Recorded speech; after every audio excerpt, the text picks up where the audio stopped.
নামাজ পাইকিরি, আজানও পাইকিরি। আজান পাইকিরি নাই? হ্যাঁ, আজান পাইকিরি। চাচা মুয়াজ্জিন রাখবে না, ইমাম রেখেছে 10,000, বললে মুয়াজ্জিনও তো 5,000 লাগবে, ও আর রেখে কি করবি? পাড়ার চাচা আছে, ওকে রেখে দে পেটে ভাতে, চাচা তুমি খালি খেয়েও আর আজান দিও। যে চাচা এমন আজান দিয়েছে, ওই তো পেটে ভাতে মুয়াজ্জিন যদি হয়, গায়ে আর ফেরেশতা থাকবে না। চাচা আজান দিচ্ছে ফজরের সময়, আল্লাহু আকবার, আল্লাহ বুঝে করবে, ও আর ছাড়ছে না, করেই যাচ্ছে।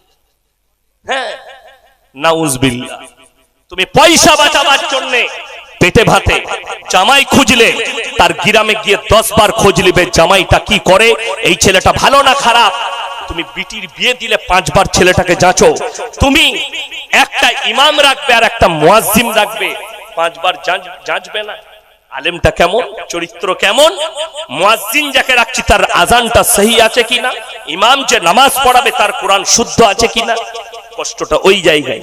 ফজরের সময় আজান দিচ্ছে চাচা, আসসালাতু খায়রুম খায়রুন মিনান নার। যার নাম খয়রুন সে বলছে হ্যালো আমাকে কে ডাকছে, সে উঠে পড়েছে। আল্লাহু আকবার। মাদ্রাসার তালিব ইলমকে দাঁড় করান, আজান দিতে বলুন, আল্লাহু আকবার আল্লাহু আকবার। ফজরের সময় আসসালাতু খায়রুম মিনান নাওম। আজানটা লাগলো না লাগলো? আজান মনে হচ্ছে।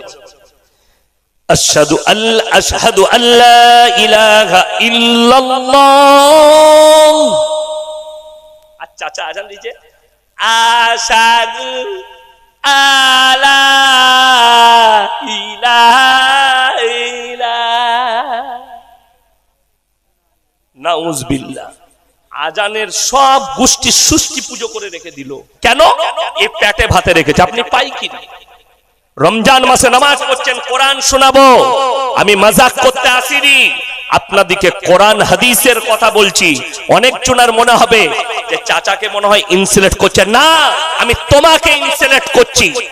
তুমি জলসা করো 1 লাখ টাকা খরচ করে, আর 10,000 দিয়ে মুয়াজ্জিন রাখবে না, এরকম জলসা করার থেকে না করা ভালো।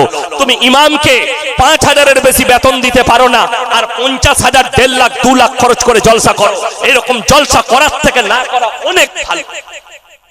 তুমি যার পেছনে 5 ওয়াক্তের নামাজ আদায় করবে, যে মরে গেলে তোমার বাপ মরে গেলে যে জানাজা পড়াবে, তোমার বাপের কবর জিয়ারত করবে, তাকে বেতন দিতে তোমার গায়ে লাগে।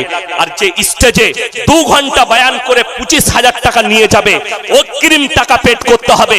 তবে আপনার গ্রামে, আজকে আমি জলসা করতে এসেছি আপনার গ্রামে সুটিয়ায়, কালকে আমাকে ফোন করে বললেন হুজুর আপনি এসেছিলেন, খাইয়েছি দেশি মুরগি দিয়ে ভাত, রুটি খাওয়ালাম, মিষ্টি খাওয়ালাম, আমার আব্বা মারা গেছে। আমি খালি ফোনে বলবো তোমার আব্বাকে আল্লাহ জান্নাতি করুক, ফোনটা কেটে দেব। আসার আমার সময় আছে নাই। তোমার ইমাম যদি ছুটি থাকে, ইমাম যদি ছুটিতে বাড়িতে থাকে, আর যদি বলো সে যদি জানতে পায় আমার অমুক মুক্তাদি মারা গেছে, সে ছুটি ক্যান্সেল করে বাড়ি থেকে কাজ ফেলে আগে না নিজের মুক্তাদির জানাজার নামাজ পড়তে আসবে। অথচ মানুষ তাকে বেতন দিতে চায়।